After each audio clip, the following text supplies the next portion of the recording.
નમસ્કાર મિત્રો, ઘણા બધા મિત્રોના મારામાં મેસેજ આવતા હતા કે સાહેબ રેશન કાર્ડમાંથી કેવાયસી કરાવવાનું હવે જરૂરી નથી, શું સરકારે આમાંથી મુક્તિ આપી દીધી? તો આ બાબતે આપને જણાવી દઉં કે આ વાત તદ્દન ખોટી છે. રેશન કાર્ડમાં કેવાયસી કરવી આજે પણ એટલી જ જરૂરી છે. સરકારશ્રી દ્વારા ફક્ત એટલી સ્પષ્ટતા કરવામાં આવી છે કે જો કેવાયસી 12મા મહિના સુધી નહીં કરાવો તો તમારું અનાજ બંધ થઈ જશે. આવી જે અફવા ચાલી રહી છે તે ખોટી છે. આવી અફવામાં આવીને ગભરાવું નહીં. પણ મિત્રો, આનો અર્થ એવો નથી કે હવે રેશન કાર્ડમાં કેવાયસી કરાવવું જરૂરી નથી. રેશન કાર્ડમાં કેવાયસી કરાવવું જરૂરી જ છે. અને મારું માનો ને તો આને એક તક સમજી અને આ જે સમય મળ્યો છે એમાં ખાસ તમે કેવાયસી કરાવી લેજો.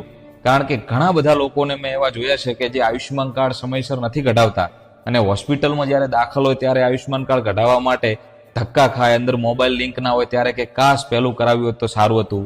ઘણા બધા વિદ્યાર્થીઓ પરીક્ષાના ફોર્મ ભરતા સમયે છેલ્લી ઘડીએ ક્રિમિલિયર નથી ને આ નથી ને કાશ મેં પહેલું ભરી દીધું હોત તો સારું હતું, આવા અફસોસ કરતા હોય છે. તો એવી જ રીતે સરકારશ્રી કેવાયસી ફરજિયાત ભવિષ્યમાં કરે અને ત્યારે આપણને પસ્તાવો ના થાય કે કાશ વહેલું કરાવી લીધું હોત તો સારું હતું. તો એના માટે આ એક તક છે. અત્યારે જ કેવાયસી કરાવી લો, આવી અફવાઓથી દૂર રહો અને કેવાયસી જો તમારે અનુકૂળ હોય તો કરાવી જ લેજો. ફક્ત જેને મોબાઈલ લિંક નથી ને એવા પ્રશ્નો છે એમના માટે તક છે આ કે તેઓ કરાવી લે. બાકી કેવાયસી કરાવવી તો જરૂરી જ છે. જય ખોડિયાર.